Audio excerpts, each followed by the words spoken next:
Moxley. Yes. Dan ini dia drafting phase, moment of the truth.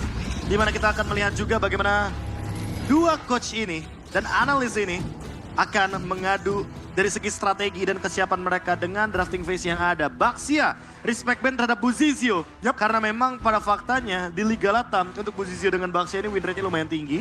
Sehingga mereka langsung deny Baxia tersebut. Fanny, kayaknya udah rahasia umum. Karena Kairi mau bagaimanapun dengan Fanny-nya sangat-sangat on point. Bener-bener bisa ngerecokin formasi tentunya dengan Fanny yang kalau dipulotkan oleh Kairi. Dan kita lihat bahkan hero yang bisa dibilang sangat-sangat dikuasai oleh Suns. Juga langsung di-deny pick, di-ban begitu saja dan Onyx kali ini. Apa yang akan mereka ban? Ini agak sedikit fakta ya, dimana Raja Yeba atau Coach Raja Yeba. Ini kadang-kadang bisa banget mengeksploitasi second pick. Karena pick terakhirnya itu sering banget dieksploitasi oleh Raja Yeba dan juga Adi. Dan bukan pertama kalinya kita melihat Fredrin EXP lane dari Onyx. Karena Onyx gemar sekali untuk tiba-tiba last picknya itu entah untuk Kairi, entah untuk Boots. Pokoknya elemen of surprise yang bisa dibawakan oleh tim Onyx ketika mereka berada di second pick itu jauh lebih banyak dan lebih luas juga. Tapi inilah dia, Coach Adi. Secara tidak langsung, dia bisa dibilang cukup berperan penting dan cukup sering hadir di ajang internasional, termasuk M-Series, M1, M3, M4, dan sekarang dia hadir di M5. Wow, langsung untuk memperkuat anak-anak dari debutnya Onyx Esports ya, first debut di ajang M-Series. Kita akan lihat bersama Onyx bersama Onyx. Bersama Onyx. Tentunya. Karena sebelumnya bersama dengan RRQ di M1, M3, M4 dan selalu hadir. Makanya kita sempat mention the all-timer M-Series. The all-timer M-Series tentunya. So we'll see akan seperti apa perjalanan Coach Adi dengan anak-anak dari Onyx Esports. Karena membahas lagi dari bagaimana ban and pick yang sudah kita lihat ya. 1-1 ini masih menjadi concern ban. Serta dengan masih adanya Bruno Angela yang menjadi pilihan. First pick Joy terbuka sebetulnya. Joy, Nolan bahkan masih berada di meja untuk Bigetron. Tampaknya mereka juga nggak langsung terburu-buru mengambil first pick. Mereka melihat, menerawang kira-kira skenario apa nih kira-kira. Kalau pick ini, Onyx ambil apa? Oh, jadi kalau di caster bahasa Inggris gitu ya Gon ya? Apa tuh? Oke, Guinevere, terus apalagi tadi mungkin first picknya? Joy is on the table. Jadi maksudnya di meja, dia tuh bisa jadi opsi. Dan siapapun bisa ambil gitu loh. Benar. Oh, Luna Om Botak. Benar-benar artinya Luna the Bold Uncle. Ini bahasa Indonesianya tentunya yang kita tahu ya, ini dedikasi. Luna benar-benar mengenai banget soal sama fans Indonesia. Ya, karena kan semenjak di ajang M3 World Championship yang dimana Om Luna ini mencuri perhatian kita semua. Karena dia tuh benar-benar kayak menunjukkan ototnya. Tapi gameplaynya men, Rafaela Angela galak banget, ofensif banget. Wah, ternyata Hello Kitty ya. Walaupun kita lihat juga pergerakan dari Om Luna ini luar biasa. So ini dedikasi untuk nickname-nya ya. Bahkan disematkan di badannya juga loh. Iya, betul. Dilukis langsung loh. Betul. Dan mari kita lihat. Tapi kali ini ada yang terlepas begitu saja. Nolan dari Kairi dan tentunya satu pick lagi yang lebih aman untuk Onyx akan menuju ke arah Valentina. Semenjak kita melihat ada Joy yang tentunya nanti ada Electrifying Beats yang bisa dimainkan juga oleh sosok Valentina. Ini jadi strong mid lane juga sebetulnya dari Suns untuk bisa ngedinel bagaimana rotasi cepat yang nantinya keluar dari Joy yang kita tidak bisa pungkiri dari Rhythm of Joy-nya. Tapi juga cukup mengancam ke lini belakang. Ketika kita berbicara lini belakang masih ada Brody yang masih bisa diamankan juga. Tapi ketika ada Brody dari Bigetron Suns, mereka harus memperhatikan juga kalau Onyx masih ada potensi untuk melakukan pick terhadap Terisla. Entah kenapa aku melihat di ajang wildcard tuh udah mulai kelihatan tuh. Kalau ada Terisla, biasanya siapapun lawan Terislanya nggak bakal berani untuk ambil Brody kecuali dia pede untuk menangin early stage-nya. Ini cukup menarik di mana sebenarnya nih ya, Be. Kalau misalkan kita ngebahas MPL, Benedetta masih menjadi pick yang cukup mahal. Iya, cukup mahal. Sedikit turun tampaknya kalau misalkan untuk Day One di mana lebih ke arah mungkin Yudzong, mungkin Pakito tadi bahkan. Terisla tentunya. Dan BTR mereka mengamankan hero yang bisa dari range. Novaria dan Zuntu membuka map. Arlot juga menjadi salah satu sumber ketebalan dari komposisinya. Dan kita lihat nih, dengan balance yang ada, jarak dekat melee dan juga jarak jauh, apa respon dari Onyx? Kalau respon dari Onyx aku lebih berpikir kepada hero XP lane terlebih dahulu. Tapi seperti biasa, second pick bagi Onyx fleksibelnya luas banget. Sehingga bisa jadi ini adalah hero untuk E-Boy. Ya, probabilitasnya cukup tinggi juga, tapi Terizla yang sempat di-mention berulang kali setelah 2 hero diamankan oleh teman-teman Bigetron, kini jatuh justru di tangan anak-anak dari Onyx yang akan dibawakan oleh Boots juga. Momentum hero belakang dari Bigetron Sonnya harus perlu diperhatikan terkait bagaimana nantinya Boots bermain dan menilik lagi dari fase banningnya. Povius bukan tanpa alasan nampaknya. Ya, lagi dan lagi siapapun tim yang mengandalkan hero powernya Nolan atau Joy pasti bakal melakukan ban terhadap Poviusnya. Apalagi kalau XP laner musuhnya belum muncul. Ya. Kita tahu sendiri Arlott sekarang benar-benar fleksibel banget. Apalagi dengan 2 kali buff. Buff dari segi damage dan juga dari segi cooldown dari final slash-nya. Membuat Bigetron Sons melakukan sebuah flexible pick tentunya dengan Arlott Roamer juga. Yep. Ini sebenarnya menurut aku ya agak sedikit, bukan aku nggak mau bilang kelemahan, cuman mungkin sedikit kekurangan dari Nolan pick.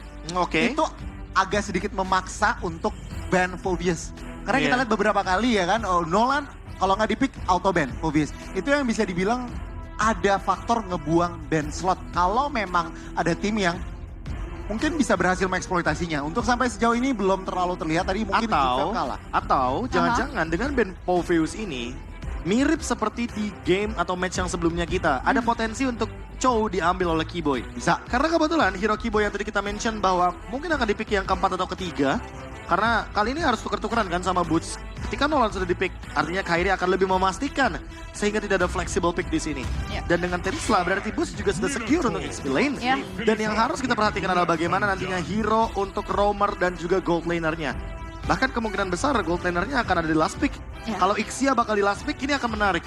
Karena menurutku ada Valentina. So, bakal ada perebutan dari Astral Echo yang nantinya bisa dikombokan dengan full barrage. Itu akan memperluas jarak dari cewek dengan Sans ketika dikombokan. Oh, interesting. Ini masih cukup make sense juga untuk pilihan Ixia nantinya di tangan sosok seorang cewek. Tapi kita akan lihat karena keduanya sebenarnya belum punya god lane. Dan menariknya tidak ada target banning juga mengarah ke area sana.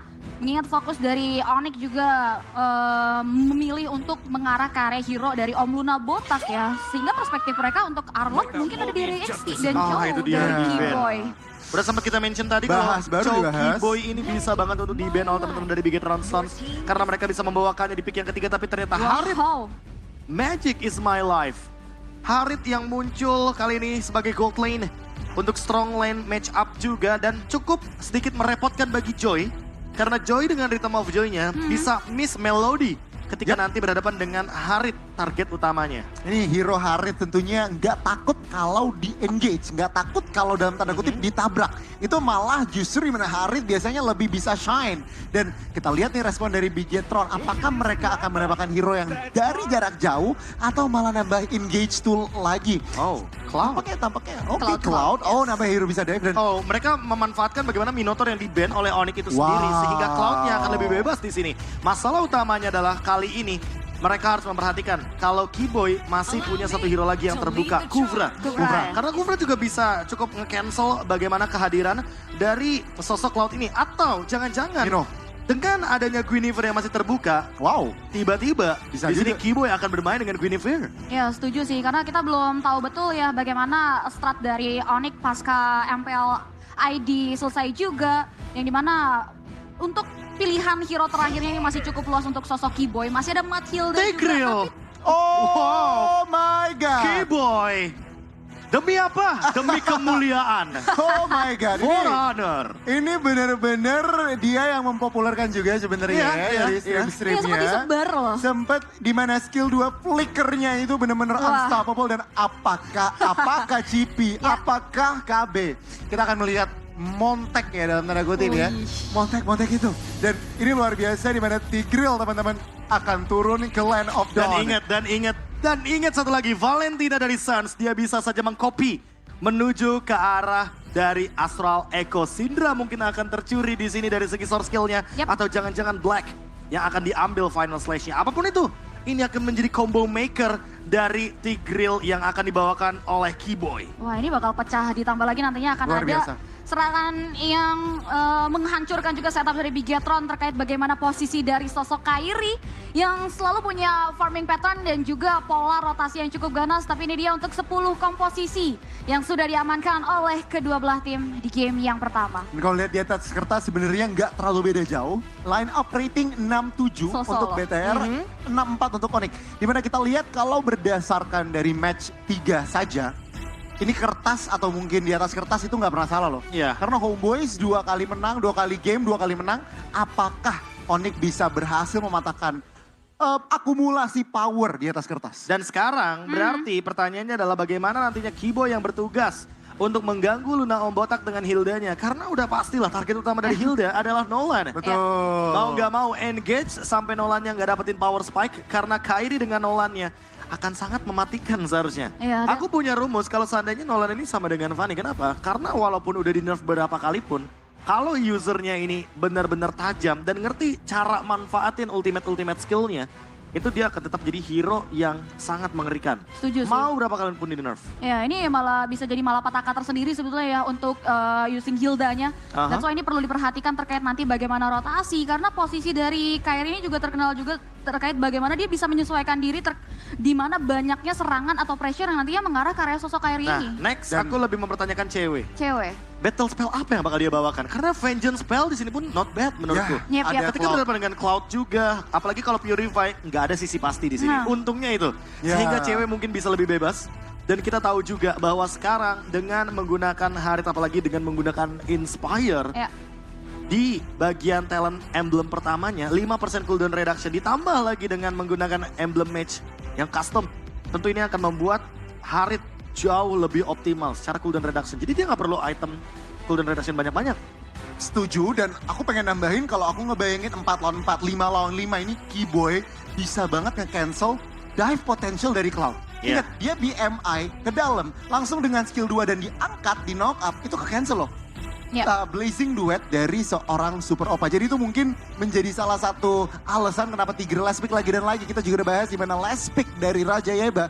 Ini benar-benar suka banget eksploitasi dan aku suka banget. Masuk banget dengan adanya Tigreal ini bisa meng-cancel dengan crowd control yang kombinasinya Kombinasinya sangat masif banyak banget. Bisa flicker, nggak pakai Ya. flicker dan bahkan itu- flicker dengan menggunakan implosion aja itu akan Ultimate-nya. sangat mengerikan sekali ultimate-nya. Dan ini dia, Land of Dawn, here we go Goni sepertinya. Ya, sebentar lagi tentunya kita akan melihat dan tentunya mendukung Indonesia. Ya. Kali ini Onyx akan berhadapan dengan Bigetron.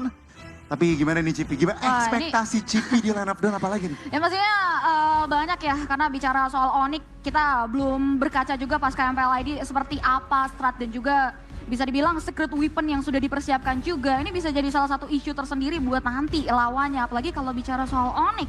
Mereka itu ada di grup A yang dimana berhadapan dengan beberapa tim yang besar juga ya. Ada Siusun yang kita tahu dari Kamboja, perwakilan yang benar-benar bisa jadi malapetaka tersendiri. Begitupun juga dengan Triple Esports nantinya. So, ini mereka punya PR yang berat banget untuk mengulik terkait bagaimana nantinya Onyx bermain. Betul, tidak boleh meremehkan itu sih sebenarnya. Kalau misalkan kita ngebahas di atas kertas Onyx ini, kalau aku bisa bilang pribadi 3S ya di M5. Namun nggak berarti mereka Ya, harus bahkan S-nya banyak banget. Kan lagi-lagi kan, iya. confident boleh, tapi kalau overconfident jangan. Iya. Tapi itu dia, Koyur. Ada Koyur. Iya, ada Koyur. Ada Koyur. Ada Luan-Luan bukan sih itu? Iya, jauh-jauh ke sana ya kan. Luar biasa Mendukung sekali. tentunya ya. Oh, berarti kalau Aura itu mengantarkan sampai ke gerbang Gerbang saja. dari M5 World Championship. Tapi kalau Dangki itu nemenin di sana loh teman-teman. Langsung nggak ya? Kayak Langsung. Luar biasa. gokil sih, luar biasa dari The legendary Koyur. Chow. The one and only Ya. ya. Penggawa yang membawa pulang Piala Dunia juga Piala kan. M1 World M1. Championship Betul. bersama dengan EVOS Legends Yap. pada kala 2019 November Roster lalu. World tercipta. Roster World. Luar Oke. biasa tentunya. Wow. Apakah untuk M series kali ini, apakah trofinya bisa dibawa pulang ke Indonesia? Tentunya mari kita harapkan dan dukung bersama-sama secara positif. Ya, Ini kita akan lihat nih Cipi, karena yang lu bahas Golden Road di awal. Golden Road Golden Road ini yang harus dijunjung tinggi juga loh tim Indonesia karena kontender mereka adalah negara tuan rumah. Apa ya, Brand? Benar, cukup menarik nih fun fact-nya ya. Kenapa tuh? Gara-gara Koyur tadi muncul di kamera, gue jadi inget tanggalnya. Tanggalnya kenapa tuh? Tanggal waktu EVOS Legends menangin M1 World Championship pada kala itu 17 November 2019. Oke. Grand final kita tanggal 17. Ya, Desember. Ya. Desember 2023. Semoga akan menjadi pertanda yang baik. Amin. Kita aminin paling serius gak sih? Gila, gue jadi tiba-tiba jadi bocil teori gini gue. Tapi gak apa-apa, kita aminin paling serius aja ya. Teori-teori ya yang positif untuk tim Indonesia kita aminin aja. Dan semoga menjadi langkah yang baik juga. Tadi kita udah lihat track record dari Onyx ini di awalnya goyah beberapa kali ya. Tapi ini MVP bisa jadi pembuktian juga terkait bagaimana mereka membenahi nantinya perjalanan untuk berebut piala yang udah lama banget gak dipegang oleh Indonesia. Boots was here katanya. Boots was here. Jadi Boots berada di sini sebelumnya, bisa dibilang. Sebelumnya ya. Sebelumnya. Iya, sebelum saat ini berada di situ. Yoi. Mukanya juga dikenal lagi. Iya makanya. Mirip. Coba kita rate, miripnya berapa ya sama Boots ya? Bedanya Boots gak ada ini doang. Kumis. Tadi ada kan? Mungkin 5 sih kalau aku. Mungkin aku 5 sih. 5 dari 5 atau 5 dari 10? 5 dari 10 5 dong. dari 10. lima dari- 50-50 ya berarti. 50-50. Oh my god. Wow. Tolong. Tolong. Teman-teman kita di sini sabar ya teman-teman Tenang ya. ya. Jangan iri ya ngeliat itu ya. Gak boleh dong. Iya, jangan iri ya Tenang, kalian ya. tenang. Mari kita tenang dan ya mungkin Kita tenang fokus ke arah dulu. line of dawn lagi sebentar lagi. Cipi kenapa? Itu dia, gak apa-apa. Ini udah mulai muncul ada Yuzong juga. Well teman-teman, mari kita langsung sambut aja ke Land of Dawn untuk game yang pertama antara Bigetron Sons dan juga Onyx Taman Ismail Marzuki. Mana suaranya?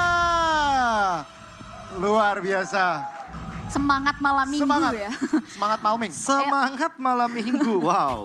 Apa yang membedakan semangat malam minggu dengan malam lainnya padahal kalau begitu sih? Karena kan besoknya libur. Ya mungkin itu salah satu ininya ya, jawabannya. Tapi Ya. untuk early game kali ini Onyx, seperti yang sudah kita ekspektasikan bahwa nantinya akan ada sedikit invade yang dilakukan oleh Luna Om Botak.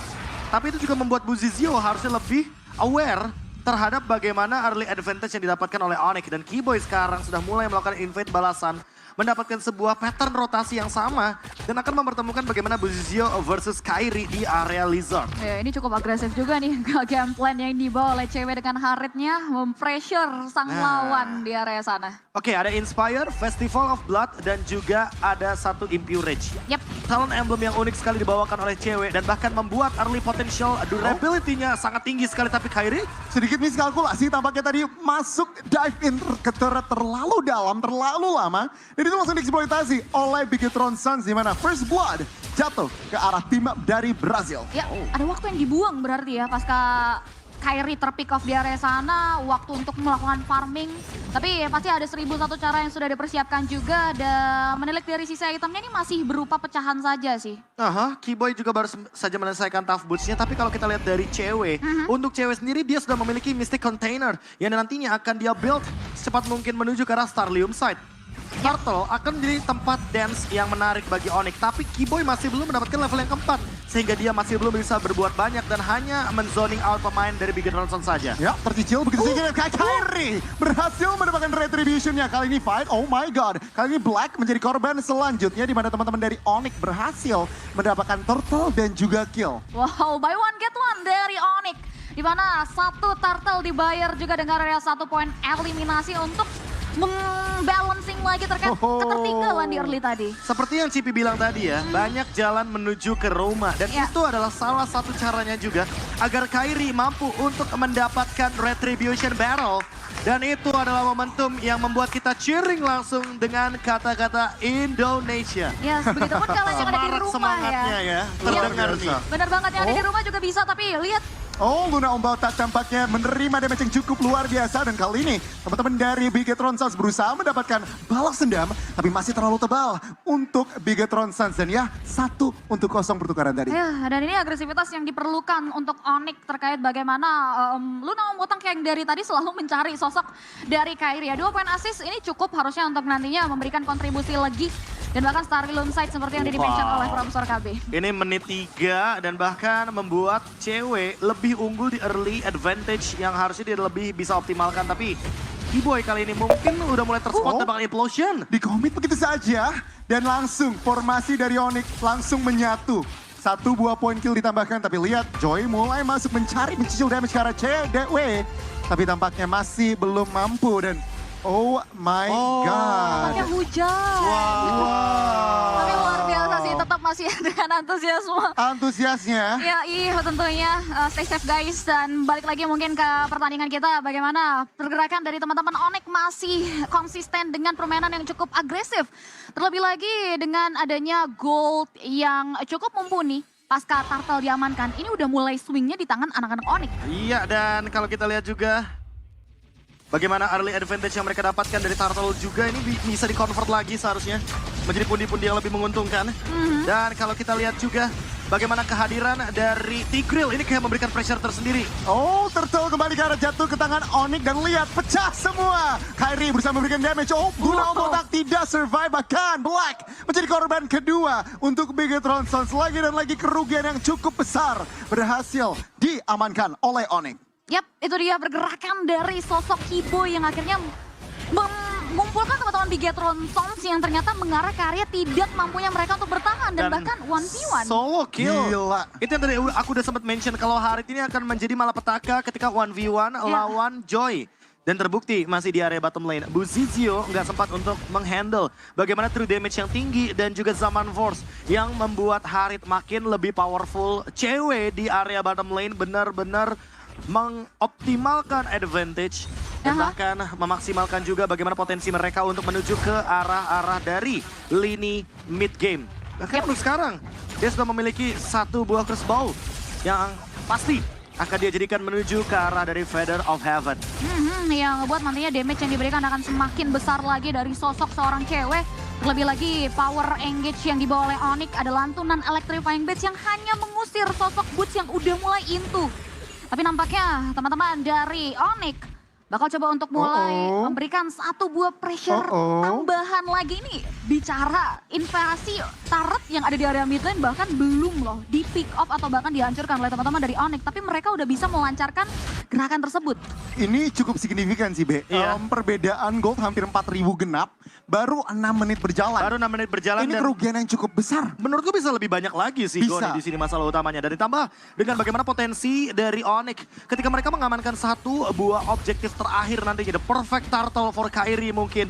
Ini akan membuat Onyx lead-nya nggak cuma 4.000, bahkan bisa menuju ke arah 6.000 dan manuver mereka bisa lebih dalam lagi untuk invade jungle. Apalagi untuk urusan pick off. Mereka punya Tigreal, mereka juga bakalan ada Nolan. Jadi untuk urusan team fight besar dan pick off, mereka cukup balance. Dan ini dia perfect turtle dan juga Feather of Heaven untuk cewek memaksimalkan attack speed. Dan nantinya semakin late game, semakin lebih powerful lagi. Buzizio juga akan lebih kesulitan untuk invade ke arah belakang. Karena kebetulan Onyx gak punya backline. Itu semua hero dive in. Bisa masuk semua ya. Ditambah lagi teman-teman dari Bigetron Sons ini hanya bertumpu terhadap 1 momen yang harus dimaksimalkan oleh Black. Tapi dengan kegigihan dari Keyboy yang dari tadi selalu bisa ke-create momen di mana kerumunan di sini udah nggak lagi pertanda yang cukup baik bagi Bigetron Sons. Yang ngebuat akhirnya vision dari Black untuk nge-create momen juga benar-benar seminim. Dan di menit ke-7 mereka harus tersetir dengan game plan. Dan bahkan gameplay yang dipertontonkan oleh Onyx. Iya, ini benar-benar modal yang cukup besar berhasil dibangun, diciptakan oleh tim Landa Kuning di mana memasuki area mid game ini Bigetron Sons tidak punya map yang bisa mereka mainkan. Di atas udah dipegang Onyx, tengah sudah dimainkan dan dipegang oleh Onyx. Begitupun juga di area bawah dan lihat Boots mulai engage karena Luna Om Botak menerima burst damage yang cukup luar biasa. Kyrie masih belum bisa secure kill, tapi lihat Sans di area tengah mulai memberikan damage ke arah Black dan bahkan Black tidak bisa kemana-mana. Flicker masih, oh my god, ditahan dan hampir saja. Hampir banget. Dan itu adalah sebuah Sacred Hammer yang cukup membatalkan bagaimana gerakan dari Bigetron Sons yang ingin melakukan counter re-engage. Tapi untuk sekarang Onyx mulai lead the game lagi dengan menghadirkan sebuah objektif bonus di area mid lane, membuka vision juga untuk di area jungle dalamnya. Sehingga ini akan membuat Boots dan juga Keyboy makin lebih mudah lagi untuk melakukan setup menuju ke arah Lord yang pertama. Dan seperti yang tadi aku mention, Cipi ini akan menuju ke 6.000, bisa ke 8.000 setelah Lord yang pertama. Karena Keyboy dari tadi masih ready dengan flickernya dan Implosion Sacred Hammer. Kalem. Chaos. Keyboy. Oke, this is Keyboy ya. Itu taunting cara baru, Bet. Taunting cara baru dengan Ultimate Implosion ya. Oke, aman aja.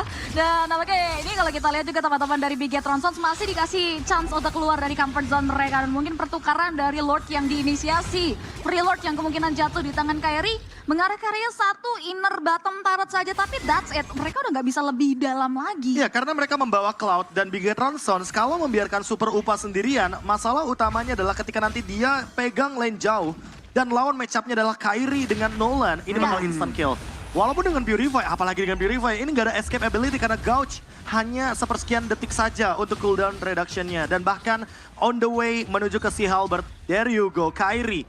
Dengan si Halberd akan membuat Luna Om Botak regen HP-nya akan sedikit terpotong walaupun dia ada di dalam rumput. Ya, ditambah lagi ini udah mulai ada beberapa blind spot yang nggak bisa dikulik juga oleh Luna Om Botak ya. Dimana pergerakan under pressure seperti ini yang ngebuat ruang lingkup dari Bigatronson juga semakin tipis lagi. Oke, beberapa detik mundur tentunya. Countdown mundur untuk Keyboy dengan flicker dan ultimate-nya 5, 4, 3, 2, 1, go nih. Oke. Apakah kita akan melihat hal tersebut? Mari kita lihat sebentar lagi nih ya.